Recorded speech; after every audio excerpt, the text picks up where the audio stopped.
تو نیت ہمیں ایسی رکھنا ہے کہ میں کما رہا ہوں، میں سو رہا ہوں، تو میں عبادت چاہتا ہوں، اللہ تعالیٰ اس کو عبادت میں شمار کر لینا۔ تو جائز طریقے سے کمائیں گے، جائز طریقے سے کام کریں گے، جائز معاملات رکھیں گے تو عبادت ہے انشاءاللہ۔ حلال روزی کمائیں، حلال کام کریں تو عبادت ہے۔ اب اس کے علاوہ کیسے کرنا ہے، کیوں کرنا ہے، تو پرفیکٹ کنفرم بات ہوگی کہ ہمیں کرنا ہی، ہمیں پیدا ہی اس لیے فرمایا کہ ہمیں عبادت کرنا ہے، مقصد ہی یہی ہمارا۔ آزمائش ہے تو آزمائش کا مطلب یہ ہے کہ ہمارا اللہ تعالیٰ یہ دیکھ رہا ہے کہ تم یس یا نو کیا کر رہے ہو، عبادت میں نیک اعمال میں یس کر رہے ہو یا نو کر رہے ہو۔ اور کیسے کرنا ہے، تو سب سے پہلے نیت اچھی رکھنا ہے، صاف نیت رکھنا ہے، اور اللہ ہی کے لیے کرنا ہے، اللہ ہی کے لیے کرنا ہے، دکھاوے کے لیے نہیں کرنا ہے۔ یہ سب سے بڑی بات ہے۔ خوب لمبی داڑھی رکھ کے، خود بڑے بڑے جھبے پہن کر، بڑی بڑی ٹوپیاں پہن کر، اور معاملات میں گڑبڑ کر کے لوگوں کے سامنے اچھا دکھانا، اندر سے خراب رہنا، جھوٹ بولنا، لوگوں کو ٹوپی پہنانا، لوگوں کے ساتھ دھوکہ کرنا، مال ہڑپنا، ہے نا، اور دکھاوا کرنا، یہ سب باتیں بھی اللہ تعالیٰ کو قبول نہیں ہے، ایسی عبادت بھی نہیں چاہیے۔ تو ہمیں نیت اچھی رکھنا ہے، نیت صاف رکھنا ہے، اللہ ہی کے لیے عبادت کرنا ہے، اللہ ہی کو راضی کرنے کے لیے کرنا ہے۔ اور پھر جو بندہ آپ کو دیکھے تو دیکھے، کوئی اس سے ڈر بھی نہیں ہے، کوئی آپ کے اعمال دیکھ رہا تو دیکھنے دیں، اگر اس کو آپ کی اچھی باتیں پتہ چلتی تو پتہ چلنے دیں۔ آپ خود ہو کے یہ نہیں بولیں، یا ہم خود یہ نہیں بولیں کہ میں ہی سب سے اچھا ہوں، میرے جیسا کوئی نہیں ہے۔ آپ رول ماڈل بنے، کیونکہ آپ صلی اللہ علیہ وسلم ہمارے لیے رول ماڈل بنے۔ اب ہم پہ ذمہ داری ہے، اللہ تعالیٰ نے فرما دیا کہ اب تم اشرف المخلوقات ہو، تم بہترین امت ہو، کیونکہ تم نیکی کی دعوت دیتے ہو اور برائی سے روکتے ہو۔ تو ہمیں ایسا رول ماڈل بننا ہے کہ ہمیں اچھی بات لوگوں تک پہنچانا ہے، برائی سے روکنا ہے، بس یہ ہمارے ذمے ہے، اور ہمیں اس کے علاوہ کوئی زیادہ کچھ کرنا نہیں۔ سب کے سامنے اچھی بات ضرور رکھنا ہے، اچھا رول ماڈل بننا ہے، کوشش کرنا ہے کہ اچھی بات لوگوں کو دکھائیں، اچھے کام کر کے لوگوں کو دکھائیں، اپنا اخلاق سدھاریں، اپنے کردار سدھاریں۔ اگر ہم نے اپنا کردار اور اپنا اخلاق سدھار لیا تو جو پریزنٹ ایرا میں جو تکلیف، جو پریشانیاں دکھ رہی ہیں، انشاءاللہ اللہ تعالیٰ اس کو دور فرما دے گا، کیونکہ ہم نے اپنے ہی اعمال سے ظالم لوگوں کو مسلط کر لیا۔ یہ بھی حدیث میں ہے کہ تمہارا اعمال جب بگڑ جائیں گے تو ہم ظالموں کو تم پر مسلط کر دیں گے۔ باقی آپ لوگ بہتر سمجھنے والے ہیں، میری بات کا مطلب آپ سمجھ رہے ہو۔ تو ہم لوگ خود اس کے لیے ذمہ دار ہیں، ہم نے اپنا اخلاق بگاڑے، ہم نے اپنے کردار بگاڑے، اور ہم بد کردار ہو گئے، بد اخلاق ہو گئے، اور غیروں میں شامل ہو گئے، تاکہ لوگوں کو فرق سمجھ میں ہی نہیں آیا، اب فرق دکھتا ہی نہیں ہے۔ تو ہم میں کچھ خوبی نہیں بچی، تو اب اللہ تعالیٰ ہم سے کوئی اچھا کام کیسے لے گا، اور لوگ بھی ہم سے کوئی اچھا کام ہمارے حوالے کیسے کریں گے۔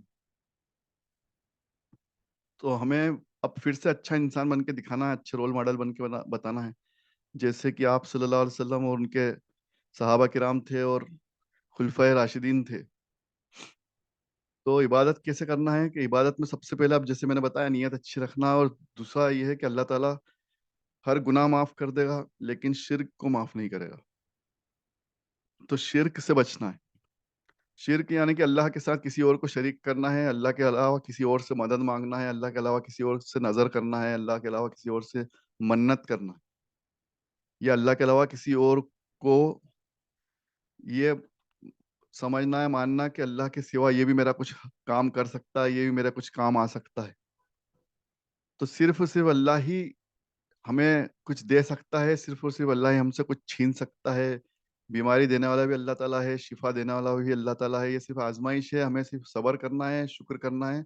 وقت ضرور مشکل ہوتا ہے نکالنا، مشکل وقت رہتا ہے، تھوڑا سا نکالنا ہے، کیونکہ یہی آزمائش ہے اور اس کا بہت لمبا اور بڑا اجر ملنے والا ہے۔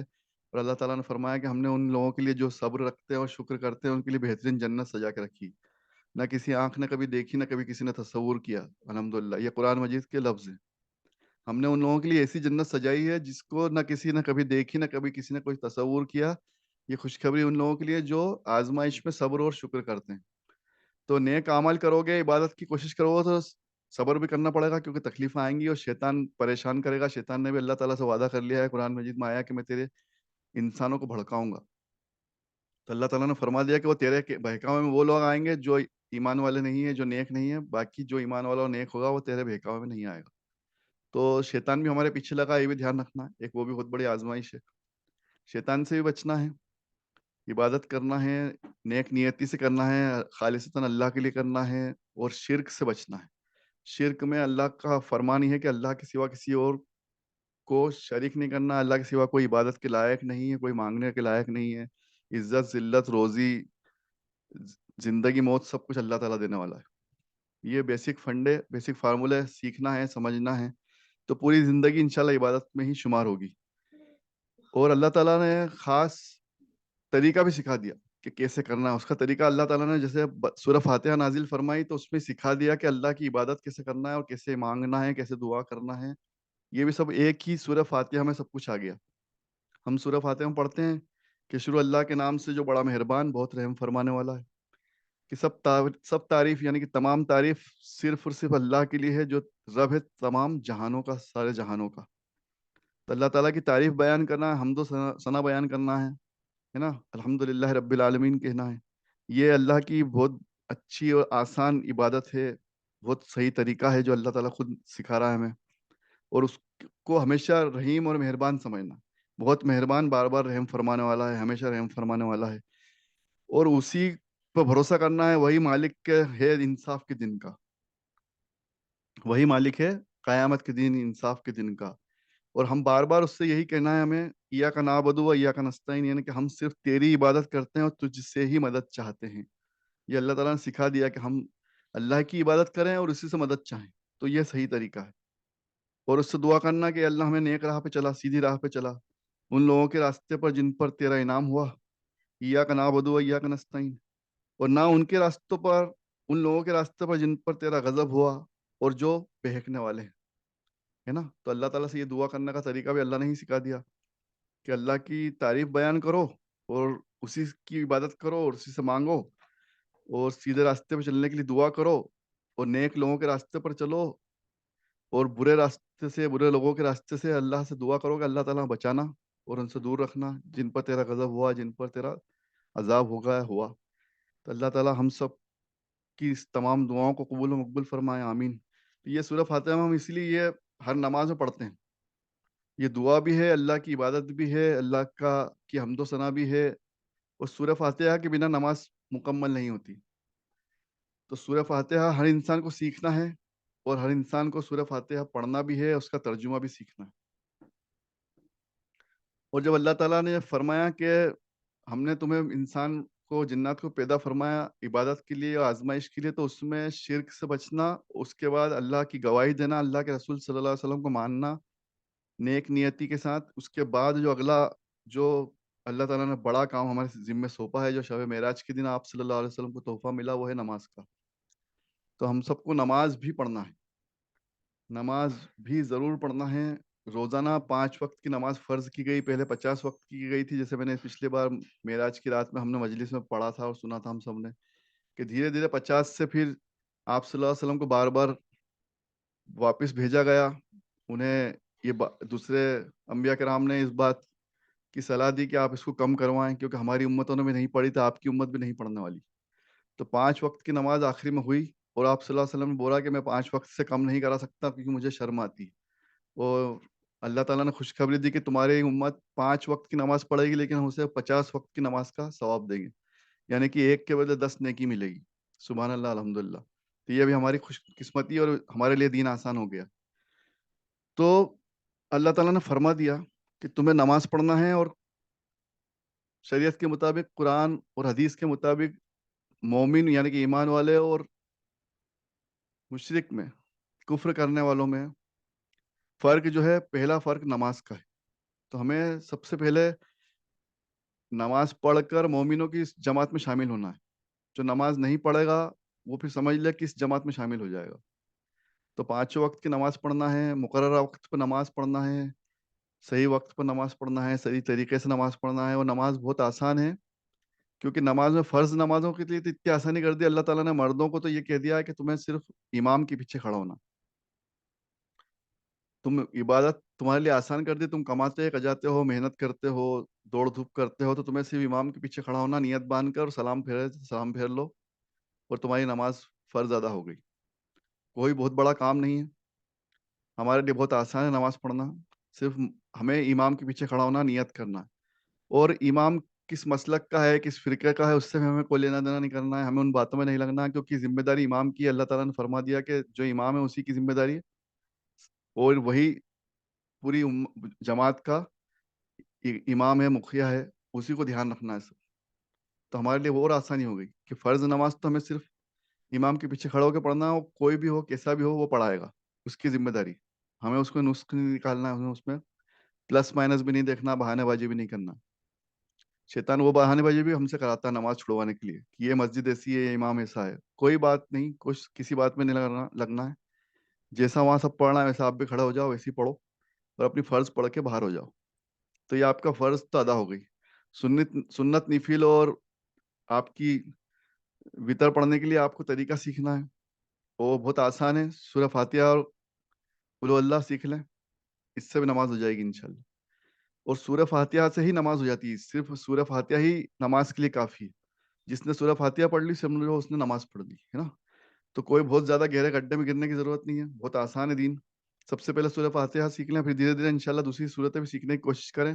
بہتر سے بہتر ضرور بنائیں، اپنے آپ کو اپڈیٹ بھی کریں، اپ گریڈ بھی کریں۔ جیسے ہم لوگ آج ہم اپنے ہر چیز کو، ہر گیجٹ کو ہم اپ گریڈ کرتے ہیں، اپڈیٹ کرتے ہیں، تو اپنے آپ کو بھی اپڈیٹ کریں، دین کے معاملے میں اپ گریڈ کریں، دین پڑھیں، سیکھیں۔ آج کل بہت آسان ہے، ترجمہ ہندی میں، انگلش میں، ہر لینگویج میں موجود ہے۔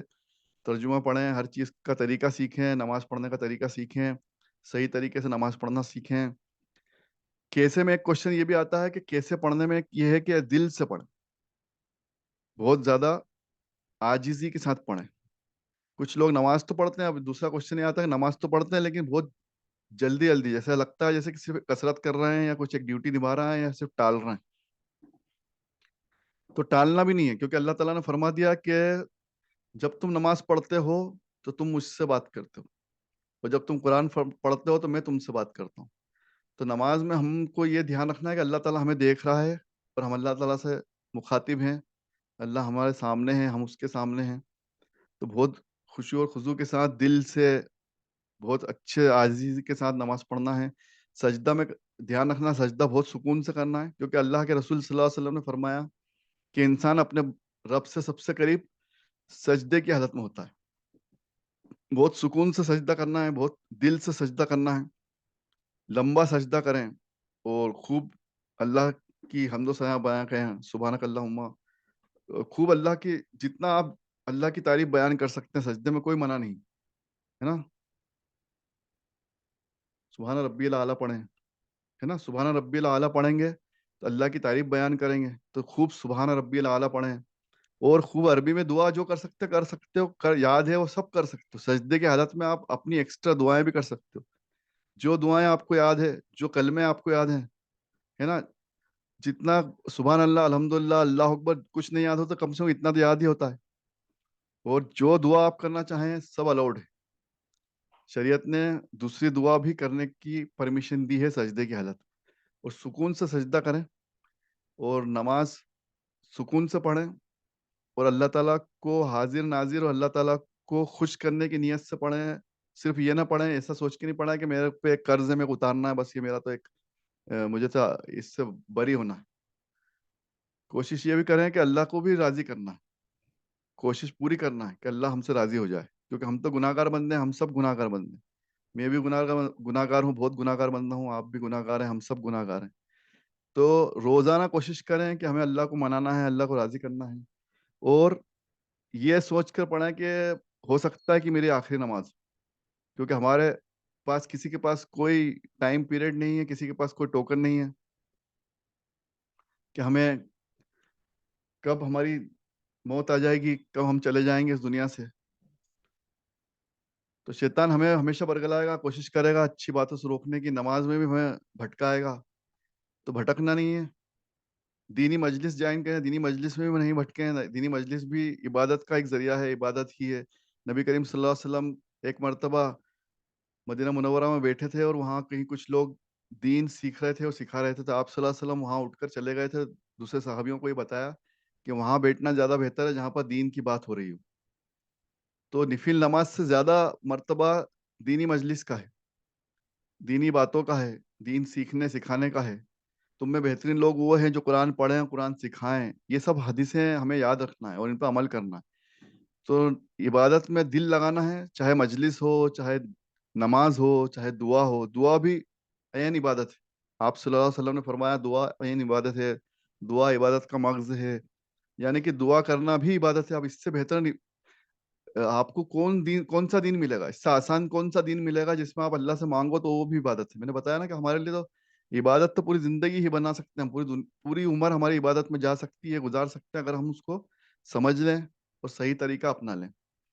چلتے پھرتے درود شریف پڑھیں، استغفار پڑھیں، استغفر اللہ ربی من کل ذنب واتوب الیہ کرتے رہیں، سبحان اللہ الحمدللہ اللہ اکبر پڑھتے رہیں، یا حیو یا قیوم برحمتک استغیث پڑھتے رہیں. اللہ کو بہت پسندیدہ درود شریف ہے درود ابراہیم. آپ صلی اللہ علیہ وسلم کو پسندیدہ ہے، تو آپ صلی اللہ علیہ وسلم کا پسندیدہ درود ابراہیم ہے. وہ درود ابراہیم خوب پڑھیں. ربنا آتنا فی الدنیا حسنۃ وفی الآخرۃ حسنۃ وقنا عذاب النار، یہ دعائیں پڑھیں.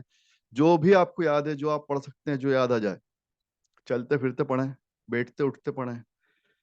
تو یہ اس طرح سے ہمیں زندگی گزارنا ہے، اس طرح سے ہمیں عبادت کرنا ہے. اور نماز بہت دھیان سے، بہت ضرور ادا کرنا ہے. نماز کے بارے میں اللہ تعالیٰ نے سورہ ماؤن میں پارہ نمبر 30 میں، سورہ ماؤن میں اللہ تعالیٰ فرما رہا ہے کہ ان لوگوں کے لیے، ان نمازیوں کے لیے، ان مومنوں کے لیے، ہم سب کے لیے یہ بھی ایک بہت خرابی ہے کہ جو اپنی نمازوں سے بے خبر ہے. اپنی نمازوں سے بے خبر ہے یعنی کہ ہمیں نماز صحیح وقت پر، مقررہ وقت پر صحیح طریقے سے ادا کرنا ہے ہمارے لیے. ادروائز ہم لوگ خسارے میں ہیں، گھاٹے میں ہیں، خرابی ہے ہمارے لیے. اور صحیح وقت پر بھی ادا کرنا ہے، صحیح طریقے سے بھی ادا کرنا ہے. دونوں باتوں کا خیال رکھنا ہے. تو ہمیں بے خبر نہیں رہنا نماز سے، اور نماز کے وقت سے بھی بے خبر نہیں رہنا ہے. 5 وقت کی نماز ہم پر فرض کی گئی ہے، 5 وقت کی نماز پڑھنا ہے. اللہ تعالیٰ فرما رہا ہے کہ ایمان والوں پر نماز وقت مقررہ میں فرض ہے. یعنی کہ اللہ تعالیٰ نے ہمارے لیے نمازوں کے اوقات مقرر کر دیے. اوقات مقرر ہیں یعنی کہ 5 وقت کی، فجر سے لے کر عشاء تک کی. اور سورہ روم میں فرمایا اللہ تعالیٰ کا ارشاد ہے کہ اللہ پاک کی طرف سے رجوع کرنے والے ہو جاؤ اور اس سے ڈرو اور نماز قائم کرو اور مشرکین میں سے نہ ہو جانا. استغفر اللہ. یعنی کہ ہمیں یہ بات کا حکم دے دیا گیا ہے کہ ہمیں نماز پڑھنا ہے، نماز قائم کرنا ہے، اور گناہوں سے بچنا ہے. اور نماز جو ہے گناہوں کا کفارہ ہے. نماز جو ہے گناہوں کا کفارہ ہے. اور بہت زیادہ اس کی فضیلت آئی ہے کہ ایک مرتبہ آپ صلی اللہ علیہ وسلم سے، صحیح بخاری کی حدیث نمبر 527 ہے کہ نبی کریم صلی اللہ علیہ وسلم سے صحابہ کرام نے دریافت کیا کہ یا رسول اللہ صلی اللہ علیہ وسلم، آپ اللہ کی بارگاہ میں کون سا عمل سب سے زیادہ محبوب ہے؟ تو آپ صلی اللہ علیہ وسلم نے فرمایا کہ اپنے وقت پر نماز پڑھنا، اور پھر والدین کے ساتھ حسن سلوک کرنا. والدین کے ساتھ حسن سلوک کرنا. تو یہ فرمان اور یہ حکم صاف طور پر آ گئے ہیں کہ نماز پڑھنا ہے اور اپنے والدین کے ساتھ حسن سلوک کرنا ہے. اور جس کے پاس اللہ تعالیٰ نے مال دیا اس کو زکوٰۃ ادا کرنا ہے، حج کرنا ہے. تو سب سے پہلے ہمیں ایمان لانا ہے. ایمان والوں میں پیدا فرما دیا اللہ تعالیٰ نے، تو ہمیں ایک کام تو ہمارا ویسے کم ہو گیا کہ ہمارا الگ سے ایمان لانا نہیں ہے، الگ سے ایمان والوں میں تصدیق نہیں کروانا ہے، الگ سے شہادت نہیں دینا. تو پیدا ہوتے ہی ہم ایمان والوں میں آ جاتے ہیں اور ہم مسلمانوں میں کنسیڈر کر لیے جاتے ہیں. الحمدللہ، سبحان اللہ. تو ہمیں پیدا ہوتے ہی ہم مسلمان ہیں، ماشاء اللہ الحمدللہ. اور پھر اس کے بعد ہمیں الگ سے کچھ شہادت دینے کی ضرورت نہیں ہے، صرف کلمہ طیبہ، کلمہ توحید پڑھنا ہے، لا الہ الا اللہ کہنا ہے، اشہد اللہ الہ الا اللہ کہنا ہے، اور اشہد ان محمد عبدہ و رسولہ کہنا ہے صلی اللہ علیہ وسلم. تو اللہ کو ماننا ہے، آپ صلی اللہ علیہ وسلم کو اللہ کے بندے اور رسول ہیں یہ ماننا ہے، بس یہ ہمارا شہادت ہو گئی. اور اس کے بعد ہمیں نماز ادا کرنا ہے، 5 وقت کی نماز پڑھنا ہے، پھر روزہ رکھنا ہے. اور روزے میں بھی چھوٹ دی گئی ہے. روزے میں بہت سارے، اس میں بھی اللہ تعالیٰ نے بہت آسانی رکھی ہے. وہ انشاءاللہ ہم رمضان کے پہلے یا رمضان میں ایک بار اس کی مجلس رکھیں گے کہ اللہ تعالیٰ نے رمضانوں میں بھی ہمارے لیے بہت آسانی کری ہے، بہت چھوٹ دی ہے، بہت آسان ہے. ایسا نہیں ہے کہ ہم کو ہمارے اوپر لاد دیا گیا ہے یا کوئی اس قابل نہیں ہے تو اس کو بھی کرنا ہی پڑے گا. اس کو بھی اللہ تعالیٰ نے اس کے لیے بہت آسان کر دیا ہے، اس کے راستے بھی بتا دیے. تو اللہ تعالیٰ نے رمضان بھی اللہ تعالیٰ ہم سب کو نصیب فرمائے. اللہ تعالیٰ سے دعا ہے. اور اب یہ شاندار مہینہ اللہ تعالیٰ کے محبوب صلی اللہ علیہ وسلم کا پسندیدہ مہینہ اور اللہ کے خاص مہینے رجب، شعبان اور رمضان، ان تینوں مہینوں میں اللہ تعالیٰ نے حرمت رکھی ہے اور ان کو خاص ان میں عبادت کرنے کا ثواب ہے۔ اللہ تعالیٰ ہم سب کو صحیح عمل کرنے کی، عبادت کرنے کی توفیق عطا فرمائے، آمین۔ اور اللہ تعالیٰ ہم سب کو رمضان عطا فرمائے اور زیادہ سے زیادہ ہم لوگ دینی مجلس میں جوائن ہوں، جڑیں اور دین سیکھیں اور دین کو آسان بنائیں، کیونکہ اللہ تعالیٰ نے سکھانے کے لیے قرآن اور حدیث بھیج دی ہے، سنت مبارکہ ہم تک پہنچا دی ہے، دین آسان کر دیا ہے، لیکن غلطی ہماری یہ ہے کہ ہم نہ پڑھتے ہیں، نہ سنتے ہیں، نہ سمجھتے ہیں۔ تو اللہ تعالیٰ ہم سب کو توفیق عطا فرمائے۔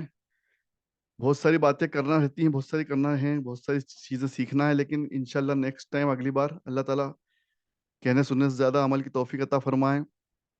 وآخر الدعوانا ان الحمد للہ رب العالمین۔ اللہ تعالیٰ اس مبارک مہینے میں، مبارک رات میں، مبارک اللہ ان لمحات میں جس میں اللہ تعالیٰ پسند فرماتا ہے کہ لوگ دین کی باتیں کریں، دینی مجلس کریں، ان تمام نیک اعمالوں کو اللہ تعالیٰ ہماری اس ٹوٹی پھوٹی نیکی کو قبول اور مقبول فرمائے، ہماری غلطیوں کو معاف فرمائے اور ہماری کوششوں کو قبول اور مقبول فرمائے، آمین ثم آمین۔ اور ہمارے والدین کے لیے، ہمارے تمام مرحومین کے لیے، تمام امت مسلمہ کے لیے، سب کے لیے، ہمارے رشتہ داروں کے لیے، سب کے لیے اس کو ایصال ثواب بنا دے اور ایصال ثواب کا ذریعہ بنا دے۔